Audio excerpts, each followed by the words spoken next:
The serious restrictions brought about in response to the pandemic began as we entered the season of Lent. 3 months later, as we return to ordinary time, we are starting to see the easing of restrictions. Last Sunday and this coming Sunday, Mass is being celebrated in many of the churches throughout the Archdiocese with up to 10 people present. That will rise to 30 persons on the weekend of June 13th and 14th, with the prospect of those numbers rising further as we show that we are able to celebrate the Eucharist and gather congregations without jeopardizing the health of those attending. There is reason to be grateful that faith communities have been heard. After not being included in the Saskatchewan reopening plans, heads of faith communities gathered in a video conference, wrote to the Premier, and met with the Leader of the Opposition. 2 extraordinarily gifted members of the COVID response leadership team were assigned by the government to work with us, and this led quickly to the publication of directives for faith communities and an easing of restrictions. The meetings are continuing, and we can expect further steps to be taken as early as next week.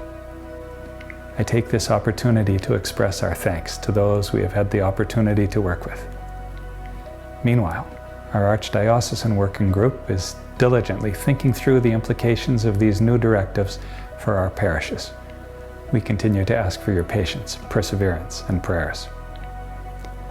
Ordinary time is a beautiful season because God has blessed our ordinary lives in extraordinary ways. The mystery of God's presence in the ebb and flow of our daily lives is a source of wonder and of joy that never grows old. But events put in motion by the killing of George Floyd in Minneapolis last week have turned our attention elsewhere, and I would like to offer a few reflections in that regard.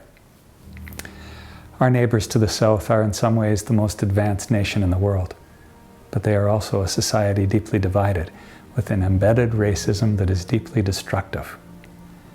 Archbishop Jose Gomez, the president of the U.S. Conference of Catholic Bishops, opened a statement of 3 days ago with these words: "The killing of George Floyd was senseless and brutal, a sin that cries out to heaven for justice.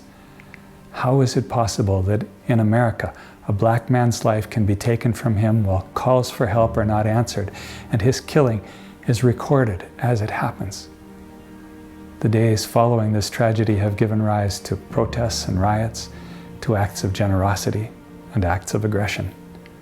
A light is being shone on many things, among them how racism can lead to violence, how racial injustice gives rise to inequalities in terms of poverty, incarceration rates, access to quality education and to health care, family breakdown, and other experiences of marginalization.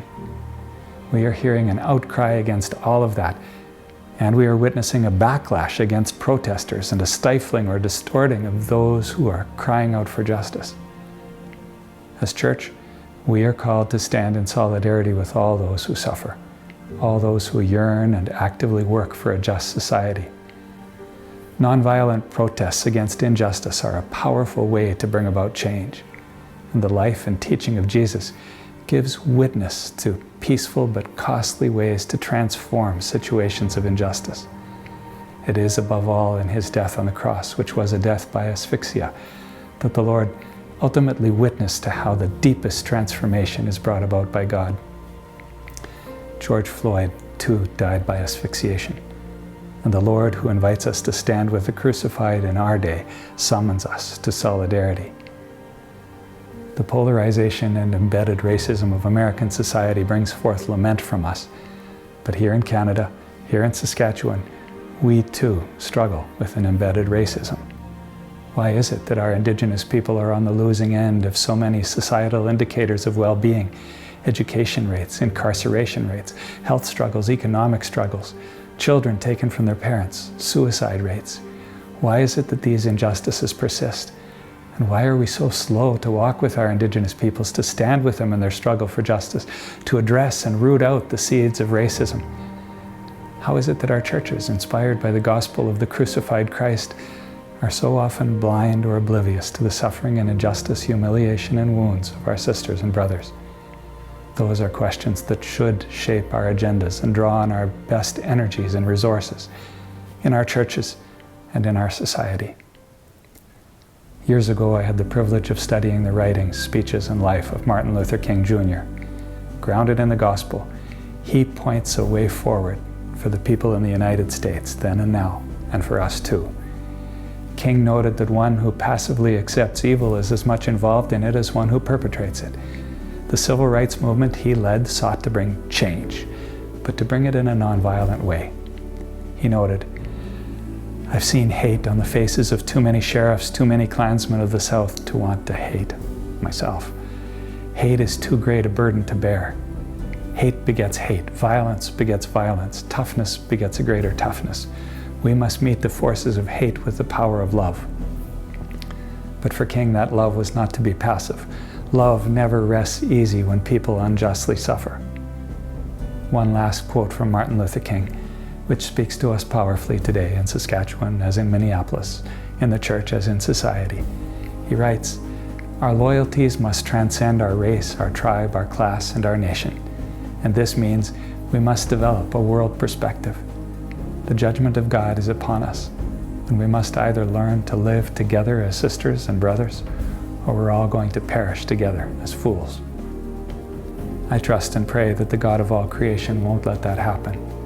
But that same Lord and God summons us to remove all hate from our hearts, to love and walk with those in greatest need, to stand up for justice, to seek peace, so that our lives witness to a gospel-inspired way of living together.